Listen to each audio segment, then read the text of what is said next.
Movie की शुरुआत में हमें कुछ औरतों को दिखाया जाता है जो कि एक बोट पर होती हैं और समंदर के अंदर से शिप्स को निकालती हैं, जिसे बेचकर वह सब पैसे कमाते हैं। वो सब उन शिप को लेकर अपने घर आते हैं, जहां पर वह देखते हैं कि वो सारे शिप सड़े हुए होते हैं, क्योंकि समंदर के पास में एक फैक्ट्री होती है जिसके गंदे पानी की वजह से वो सारे शिप सड़ जाते हैं। वो सारी औरतें काफी गुस्से में होती हैं। जिनसुक कहती है, मन करता है उस फैक्ट्री को आग लगा दूं। जिनसुक के बाबा और किम वोन आपस में बात कर रहे होते हैं कि जब से वो फैक्ट्री बनी है, समंदर में मानो मछलियों का कब्रिस्तान बन गया हो। किम वोन कहता है कि हम इस बार खाली ट्रक इधर से उधर ले रहे हैं, फ्यूल का भी पैसा नहीं बचता। किम वोन जिनसुक के बाबा से कहता है, क्यों ना हम वो काम करें जिसके बारे में मैं तुमसे बता रहा था, समंदर के अंदर से बक्से निकाले। जिनसुक के बाबा कहते हैं, हमें गैर कानूनी काम नहीं करना चाहिए। कुछ देर बात करने के बाद वो मान जाते हैं। अगले सीन में हम एक बड़ी कार्गो शिप को देखते हैं जो कि आधी रात को बक्सों को समंदर में गिरा रही होती है, ताकि जिनसुक के बाबा उन बक्सों को वहां से निकलवा कर किम वोन को दे और वो उसे स्मगल करके सब पैसे कमा सके। अगली सुबह जिनसुक के बाबा और वह सारी लड़कियां अपनी बोट से वहां पर जाती हैं और समंदर के अंदर तैरकर उन सारे बक्सों को निकाल लेती हैं, जिसे वो सारे काफी अच्छे पैसे कमा लेते हैं। अब इसी तरह से वो सारे पैसे कमाने लग जाते हैं। कुछ दिन बीत जाते हैं। किम वोन जिनसुक के बाबा से कहता है, जल्दी हम पैसों में नहाने वाले हैं। उसके बाद वो कहता है कि हम और अमीर हो सकते हैं। मैंने तुम्हें एक और काम के बारे में बताया था ना। जिनसुक के बाबा कहते हैं कि नहीं, हम सोने की स्मगलिंग नहीं कर सकते, इसमें जान का खतरा है, ज्यादा लालच मत करो। जिनसुक के बाबा किम वोन को वहां से जाने को कहते हैं। किम वोन जिनसुक और चूंज को एक रेस्टोरेंट में मिलने को बुलाता है, जहां पर वो दोनों जाती हैं और जांग डो भी उनके साथ जाता है। जांग डो उस रेस्टोरेंट की मालकिन, जिसका नाम गो मिन होता है, उसको एक फॉरेन सिगरेट का पैकेट देता है। चूंजो उसे ये करते देख लेती है और वो किम वोन से मिलती है। फिर किम वोन उसे भी सोने की तस्करी के बारे में बताता है और कहता है कि अगर मैंने ये काम नहीं किया तो सियोल के लोग मुझसे सामान खरीदना बंद कर देंगे। जिनसुक उससे कहती है कि हमें फिर भी बाबा से तो पूछना ही होगा। चूंजो किम वोन से कहती है कि अगर हम ये काम करते हैं तो हमें कितना मिलेगा। उसके बाद जिनसुक चूंजो और जांग डो घर जा रहे होते हैं। रास्ते में जिनसुक चूंजो से कहती है, तुझे सोने की तस्करी मजाक लगती है, अगर बाबा को पता लग गया। चूंजो कहती है कि अगर हम उन्हें बताएंगे नहीं तो उन्हें पता कैसे लगेगा। वो सब अपने घर पहुंच जाते हैं। तभी जांग डो चूंजो से कहता है, मैंने सुना है सोने की तस्करी में ज्यादा पैसे मिलते हैं। इतना सुनते ही चूंजो काफी भड़क जाती है और जांग डो को डांटने लगती है। जिनसुक चूंजो से कहती है, छोड़ दे, उसे बच्चा है। चूंजो जिनसुक से बताती है कि मैंने इसे फॉरेन सिगरेट देते हुए देख लिया था। उसके बाद जिनसुक जांग डो को कुछ पैसे देती है और कहती है, कुछ कपड़े खरीद लेना, और वह दोनों वहां से चली जाती हैं। वो दोनों देखती हैं कि उसके बाबा कुछ डब्बे उठा रहे थे। वो दोनों उनके पास जाती हैं। जिनसुक के बाबा उन दोनों से कहते हैं कि मुझे कभी फर्क नहीं पड़ा कि लोग मेरे बारे में क्या सोचते हैं, लेकिन जब से मैंने स्मगलिंग वाला काम शुरू किया है, मुझे चैन की नींद नहीं आती और वह दोबारा से मछली पकड़ने का काम शुरू करने वाले हैं। चूंजो उनसे कहती है कि किम वोन अंकल ने तो माल उठाने का ठेका पहले ही ले लिया था ना, अगर आप उनका साथ नहीं देंगे तो वह तो बीच में फंस जाएंगे। जिनसुक के बाबा उससे कहते हैं कि यह सब मुझे बताने की बजाय वो तुमसे क्यों बता रहा है। जिनसुक के बाबा कहते हैं कि क्या करना है मैं देख लूंगा, लेकिन फिलहाल कोई स्मगलिंग नहीं होगी। चूंजो जैसे तैसे जिनसुक के बाबा को एक बार और मना लेती है कि यह आखिरी बार होगा। वो सब समंदर जाते हैं, जहां पर कुछ औरतें कहती हैं कि यह बक्से इतने भारी क्यों है। असल में उन बक्सों में सोने की ईंटें होती हैं, लेकिन चूंजो और जिनसुक के अलावा ये और किसी को नहीं पता होता। चूंजो और जिनसुक समुद्र के अंदर होती हैं, जहां पर वह आखिरी बक्सा लाने जाती हैं, लेकिन उस आखिरी बक्से की रस्सी टूट जाती है। जांग डो उन्हें एक और रस्सी देता है। वो दोनों उस रस्सी को उस बक्से से बांध देती हैं, लेकिन जैसे ही जांग डो उस बक्से को ऊपर खींचता है तो वो रस्सी टूट जाती है और बक्सा खुल जाता है। बक्सा खुलने की वजह से सोने की ईंटें समंदर के अंदर गिर जाती हैं और उस बोट के सभी लोगों को पता लग जाता है कि उसमें सोना है। वो सब जल्दी जल्दी वहां से जाने के लिए चूंजो और जिनसुक को समंदर के अंदर से बाहर आने को कहते हैं। तभी वो सब पुलिस का सायरन सुनते हैं। पुलिस वहां पर पहुंच जाती है।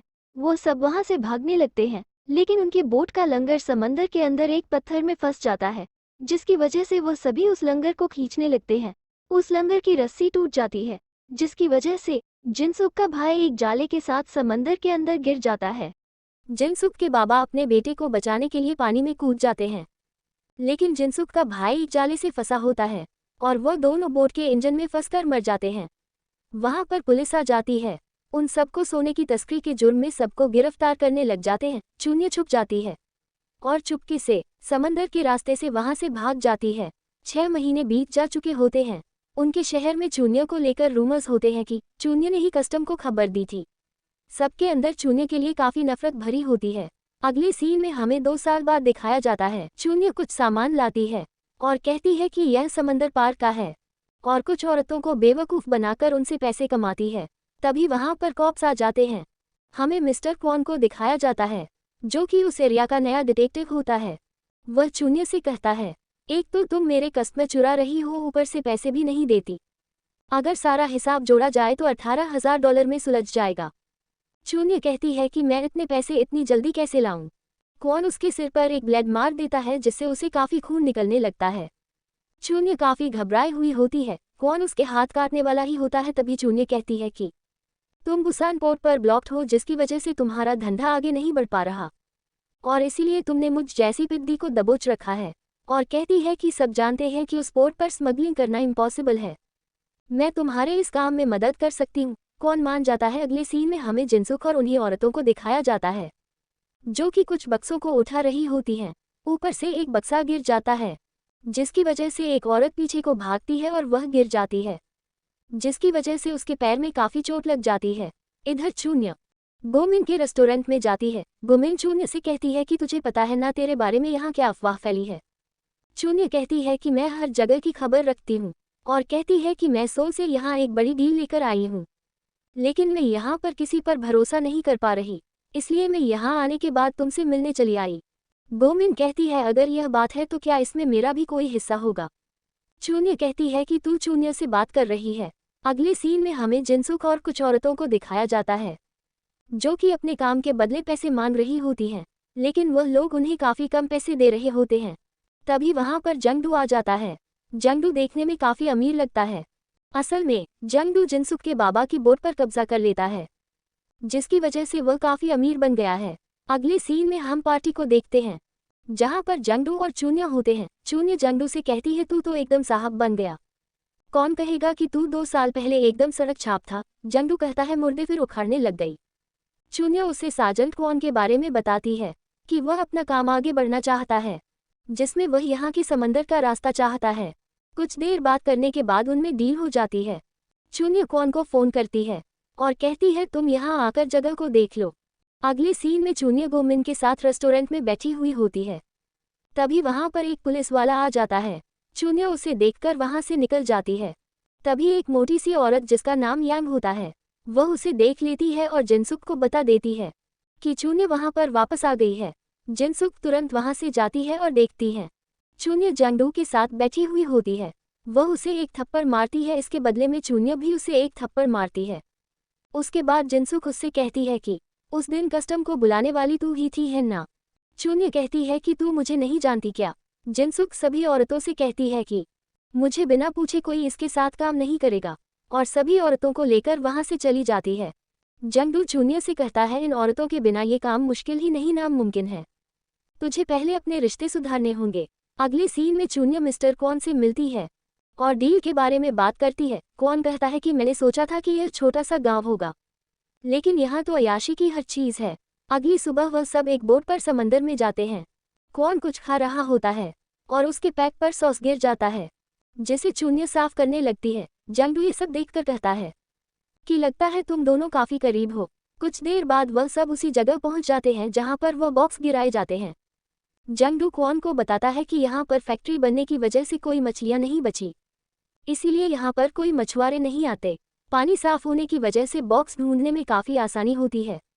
तभी चून्या कहती है कि जब तक तुम उन औरतों की प्रॉब्लम सॉल्व नहीं करोगे वह तुम्हारे साथ काम नहीं करेगी, और तुम ही ने कहा था कि उन औरतों के बिना ये काम मुश्किल ही नहीं नामुमकिन है। जंगडू क्वॉन को बताने की कोशिश करता है चून्या के बारे में, लेकिन चून्या बार बार उसकी बात काट देती है। तभी क्वॉन कहता है कि अगर चून्या ये प्रॉब्लम सॉल्व कर सकती है तो जंगडू तुम्हें उसकी बात माननी पड़ेगी। अगले सीन में जिनसुक कुछ गंदगी साफ कर रही होती है। तभी वहां उनमें से एक औरत कहती है कि इसे फेंको मत, ये टॉफी के लिए है। वह अपने बच्चे के लिए इससे सूप बनती है। असल में उस औरत के पति का हाथ कट गया होता है, इसीलिए उसे अपने बच्चों को पालने में काफ़ी तकलीफ हो रही होती है। पीछे से चून्य आती है और जिनसुक से कहती है, ये बता क्या तुझे सच में उन अफवाहों पर यकीन है? जिनसुक कहती है कि तू अकेली थी जो वहां से भाग निकली थी।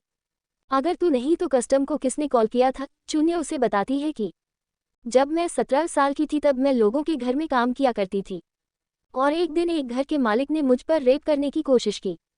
मैंने उसके गले में चाकू मार दिया और वहां से भाग गई। अगर उस दिन मुझे कस्टम ने पकड़ लिया होता तो मैं मार दी गई होती। लेकिन जिनसुक को उस पर यकीन नहीं होता है। चून्य उसे बताती है कि हेमा ने तेरी बाबा की बोट हथिया ली।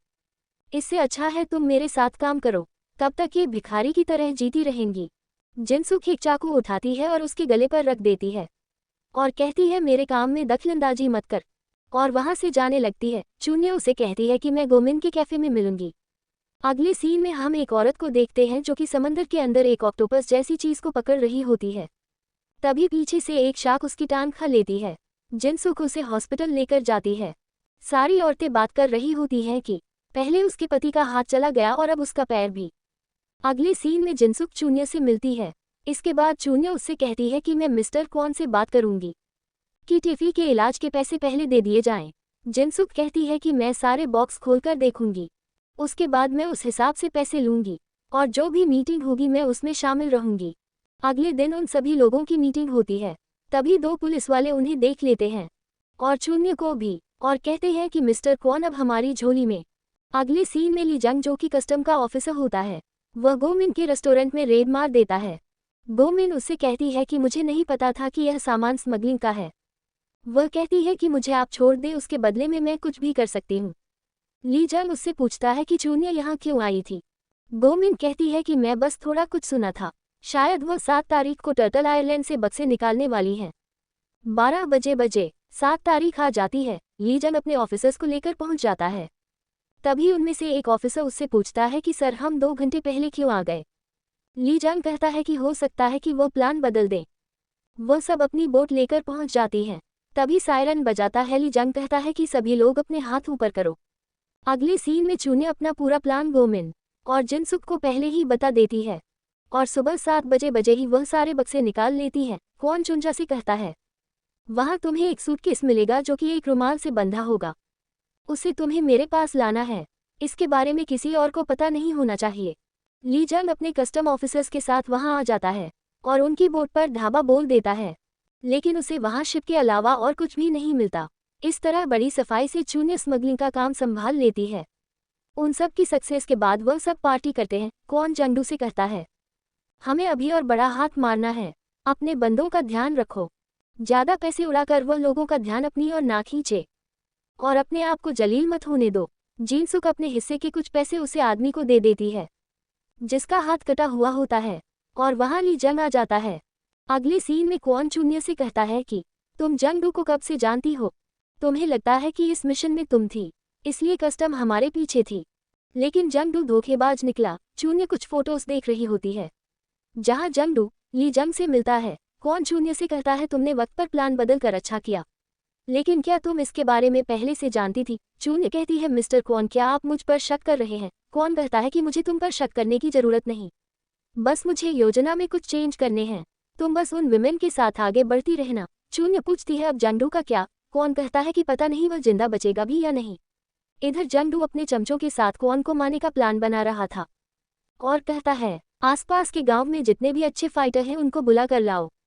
इधर जिनसुक ली जंग के साथ कस्टम ऑफिस में बैठी होती है और वह दोनों बात कर रहे होते हैं। जिनसुक उससे पूछती है क्या 3 साल पहले उस दिन चून्य ने ही आपको फोन किया था? ली जंग कहता है कि मैं वह इन्फॉर्मेशन तुम्हें नहीं दे सकता। जिनसुक कहती है कि बहुत जल्द ही बहुत बड़ा माल उतरने वाला है। ली जंग कहता है यह मदद है या धोखा? जिनसुक अपने घर आती है। उसके घर के बाहर चुंजा बैठी होती है और उसे वह फोटो दिखाकर कहती है मैं आखिरी बार किम वॉन अंकल से मिली थी, उन्होंने बताया था कि वह आखिरी बार जंगडू से मिलेंगे, लेकिन उसके बाद वह जिंदा नहीं बचे। सच तो यह है कि कस्टम और जंगडू मिले हुए हैं। चून्य कहती है क्या तूने कभी यह सुना है कि वह सोना कभी कस्टम ने जब्त किया हो? वह सोना समंदर में भी नहीं है, वह सोना जंगडू और ली जंग ने आधा आधा बांट लिया। अगले सीन में चून्य फायर ब्रिगेड को कॉल करती है उसका सायरन सुन के वह कस्टम ऑफिसर बाहर देखने जाता है। इतनी देर में गोमिन कस्टम के ऑफिस से जंगडू की फाइल निकाल लेती है, जिस फाइल की मदद से उन्हें ये पता लगता है कि जंगडू का असली नाम क्या है। फिर वह तीनों मिलकर एक प्लान बनाती हैं कि कैसे भी करके हमें मिस्टर क्वॉन और जंगडू के बीच की दूरी को बनाए रखना होगा, जिसके बाद बाजी हमारे हाथ में ही होगी। अगले सीन में हम देखते हैं कि जिनसुक जंगडू की गैंग को देख लेती है, जो कि क्वॉन को मारने के लिए जा रहे होते हैं, और वह गोमिन को फोन करती है। गोमिन फोन उठाने वाली ही होती है, तभी वहां पर 2 कस्टम ऑफिसर जिसमें एक ली जंग भी होता है, वो वहां आ जाते हैं। इधर क्वॉन चून्य को अपना प्लान बता रहा होता है और उस जहाज के बारे में बताता है। कहता है मैं उस जहाज के आने से पहले ही जंगडू की गैंग को खत्म कर दूंगा। इधर ली जंग गोमिन को काफी मारता है और पूछता है अब इस प्लान में जो भी शामिल है उसका नाम बता। गोमिन प्लान के अकॉर्डिंग उन दोनों को वही बताती है जैसा कि उन तीनों ने मिलकर प्लान बनाया था। इधर जंगडू अपनी गैंग लेकर क्वॉन को मारने के लिए पहुंच जाता है। उन सब में बहुत ज्यादा लड़ाई होती है, क्वॉन का साथी मर जाता है और क्वॉन बहुत बुरी तरह से घायल हो जाता है। जंगडू चून्य को मारने वाला होता है, तभी चून्य कहती है कि $3 लाख के हीरे आ रहे हैं। जंगडू चून्य को अपने साथ ले जाता है। इधर जिनसुक गोमिन के रेस्टोरेंट में जाती है और ली जंग से कहती है कि जंगडू सर्जेंट क्वॉन चून्य और आपको मारकर $3 लाख के हीरे हड़पने वाला है, और कहती है कि उसने मुझसे कहा है सभी औरतों का मुंह बंद रखने के बदले वह मुझे मेरे बाबा की बोट लौटा देगा। कहती है अब आप उस पर कोई ध्वंस नहीं जमा पाएंगे, वह आपकी छुट्टी कर देगा। ये सुनकर ली जंग एक कॉल करता है। अगले सीन में हमें जंगडू चून्य वो औरतें और उसके गुंडे दिखाए जाते हैं। तभी वहां पर ली जंग अपने ऑफिसर्स के साथ पहुंच जाता है और कहता है तुम्हें सर्जेंट क्वॉन और उसके साथी को मारने के जुर्म में गिरफ्तार किया जाता है। हमने तुम्हें चारों तरफ से घेर लिया है। वह ऑफिसर्स उन पर हमला बोल देते हैं और उन्हें गिरफ्तार कर लेते हैं।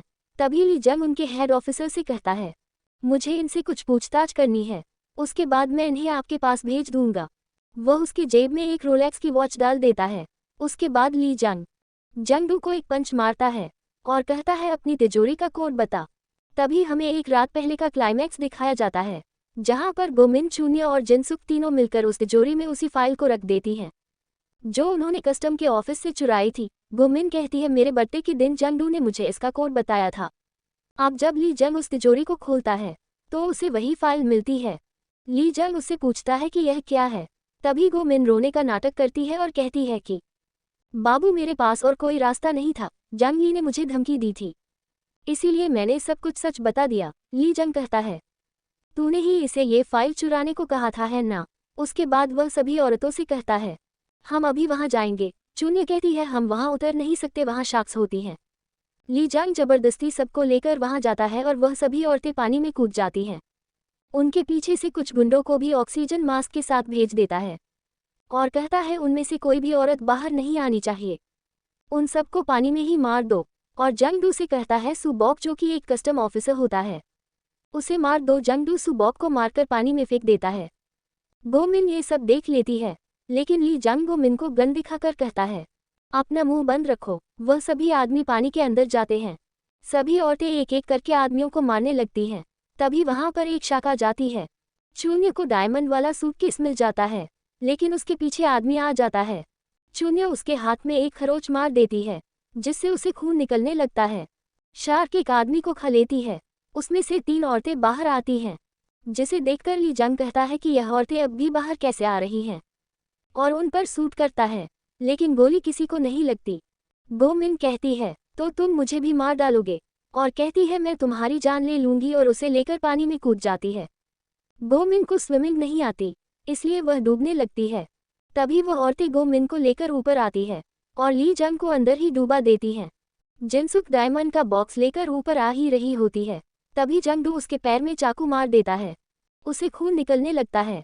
जिनसुक समझ जाती है कि यहाँ पर बहुत जल्द शार्क आने वाली है, इसीलिए वह चून्य से भी नीचे जाने को नहीं कहती। वह दोनों पानी के ऊपर आती हैं, लेकिन जिनसुक के पैर से खून निकलने की वजह से शार्क उनके पीछे पड़ जाती है। फिर वह जल्दी से बोट पर चढ़ जाती हैं। दूसरी साइड से जंगडू भी सूटकेस लेकर बोट पर चढ़ जाता है और वह शॉटगन उठा लेता है, जिसके बाद वह उन सभी औरतों से कहता है आप जल्दी से पानी में कूद जाओ। वह सभी औरतें पानी में कूद जाती हैं। जंगडू सूटकेस को खोलकर देखने लगता है, उसमें डायमंड होते हैं। वह औरतें पानी के अंदर उस बोट के लंगर को एक पत्थर से फंसा देती हैं। जंगडू बोट स्टार्ट करता है, लेकिन बोट फंस जाती है। वह बोट के लंगर को निकालने की कोशिश करता है, लेकिन तभी वह औरतें पीछे से आ जाती हैं और शॉटगन अपने हाथ में लेकर उसे कूदने को कहती हैं। तभी लंगर की रस्सी टूट जाती है और वह सीधा जंगडू को लगती है, जिसकी वजह से वह पानी में गिर जाता है, बिल्कुल जिनसुक के भाई की तरह। वह उन सभी औरतों से काफ़ी रिक्वेस्ट करता है कि उसे बचा ले, लेकिन वह औरतें उसे नहीं बचाती। वह औरतें वहाँ से चली आती हैं। पीछे से एक शार्क आ जाती है जो कि जंगडू को खा जाती है। यहीं पर यह मूवी एंड हो जाती है।